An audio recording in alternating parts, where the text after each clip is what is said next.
డబ్బు, అనారోగ్యం, ఉద్యోగం, వ్యాపారం అప్పులతో బాధపడుతున్నారా? వెంటనే జేకేఆర్ గురువు గారికి కాల్ చేసి అపాయింట్మెంట్ తీసుకోండి.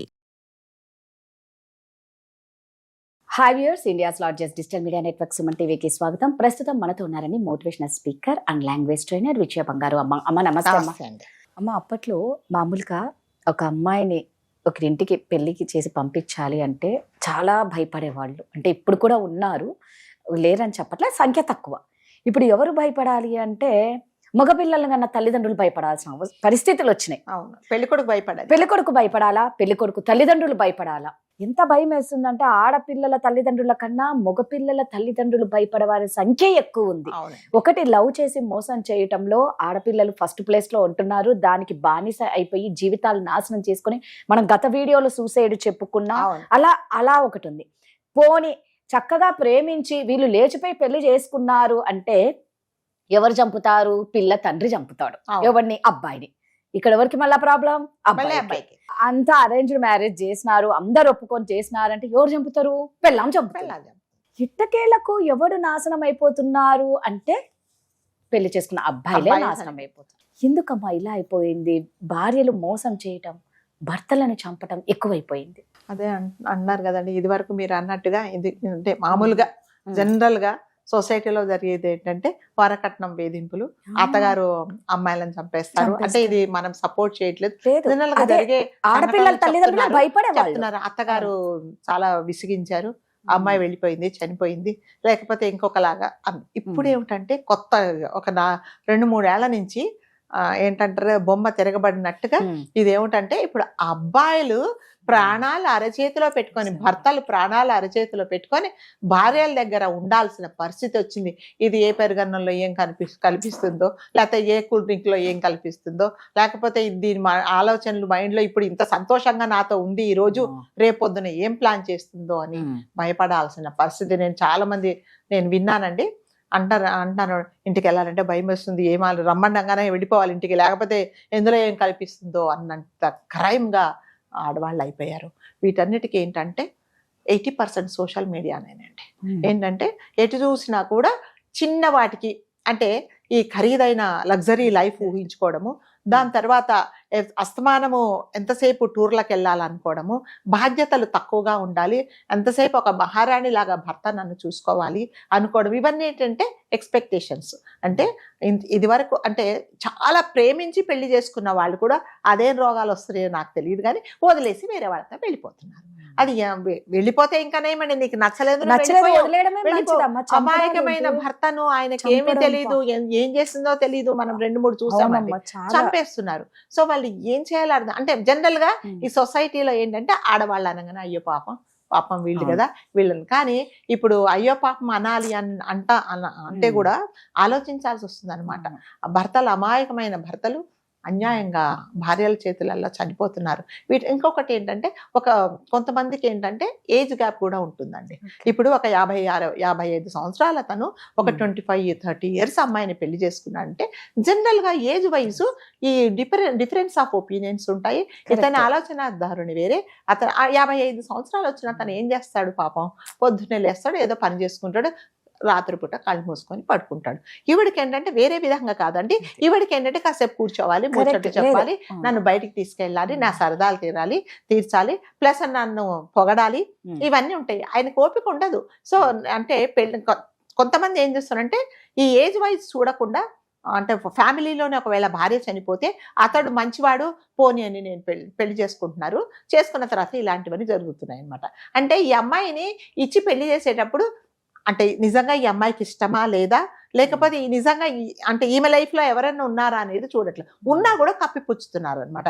పెద్దవాడు నీకంటే కొంచెం పెద్దవాడు కాబట్టి నువ్వు చిన్న పిల్లవు కాబట్టి నిన్ను నువ్వు ఏం తప్పు చేసినా కూడా అతను సర్దుకుంటాడు అన్న ధోరణిలో ఉంటున్నారు. కానీ మనం మొన్న చూసిన వీడియో 4 రోజుల కిందట ఒక ఆవిడే 55 సంవత్సరాలు అతను పెళ్లి చేసుకుంటే 3 పిల్లలను చంపేసి పెరుగన్నంలో. ఎందుకు అంటే పాత స్నేహాలు, పెరుగన్నంలో కూడా కాదు, గొంతు నులిమి అతి కిరాతకంగా. ఇవన్నీ ఏమిటంటే మళ్ళీ పాత స్నేహాలు బయటకు వస్తాయి.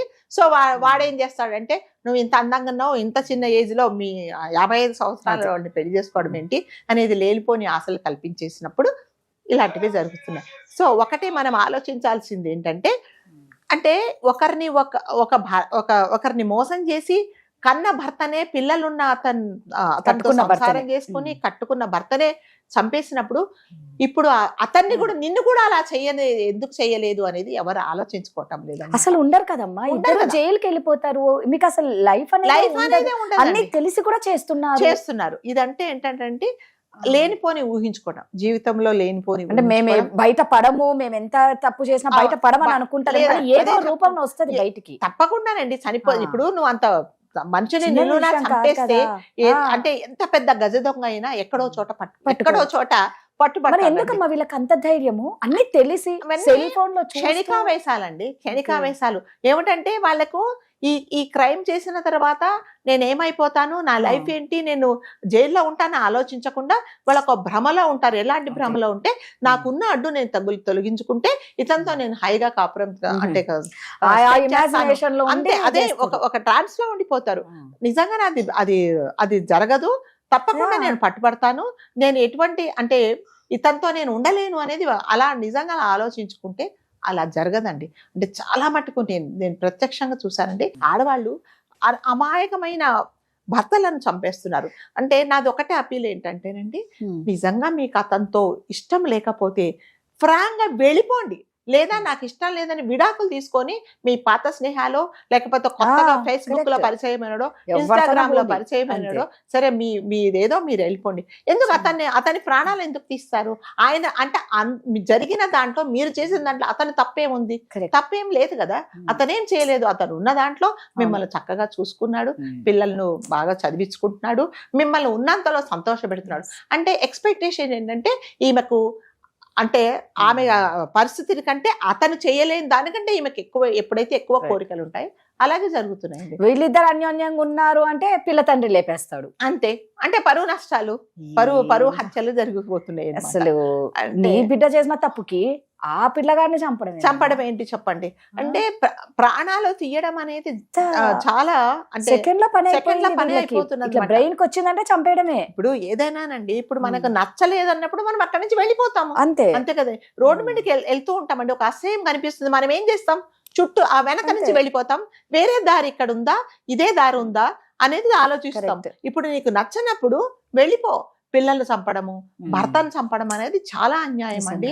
ఇవన్నీ ఏంటంటే టెంపరీగా అట్రాక్షన్స్, తర్వాత అంటే ఇంట్లో పనులు వదిలేసి రీల్స్ చేసుకోవడం. రీల్స్ అంటే అందరు రీల్స్ చేయడం చెడ్డదని చెప్పట్లేదండి, ఇలాంటివి ఎక్కువ ఇది చేసుకోవడము. అంటే ఇంట్లో పనులు కూడా వదిలేసి ఇన్స్టాగ్రామ్ లో గంటలు గడపడము. ఎవరో అంటే పరిచయం లేని వ్యక్తి ఏదో చెప్పి ప్రలోభ పెడితే దానికి అట్రాక్ట్ అవ్వడము, నీ సొంత భర్తను చంపుకోవడము, పిల్లలను రోడ్డును పడడం అనేది ఇది ఎంతవరకు కరెక్ట్ కాదండి. ఒక్కటే ఏంటంటే నచ్చనప్పుడు చక్కగా వెళ్ళిపోండి, లేదా మీరు విడాకులు తీసుకోండి, చట్టపరంగా విడాకులు తీసుకోండి, మీ ఇష్టం వచ్చినట్టు చేసుకోండి. ఎవరి ప్రాణాలు ఎవరు తీసే రైట్స్ ఎవరికి లేవండి. దయచేసి ఆడవాళ్ళు, మరి ముఖ్యంగా ఆడవాళ్ళని ఎందుకు చెప్తున్నామంటే, అంటే ఆడవాళ్ళగా మనము ఎందుకు వాళ్ళని టార్గెట్ చేస్తుంటే, కొంతమంది ఎవరైతే ఇలాంటి ఆలోచనలు ఉన్నాయో ఒకసారి ఆలోచించుకోండి.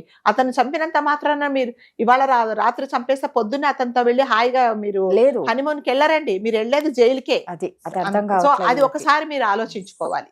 థ్యాంక్ యూ అమ్మా.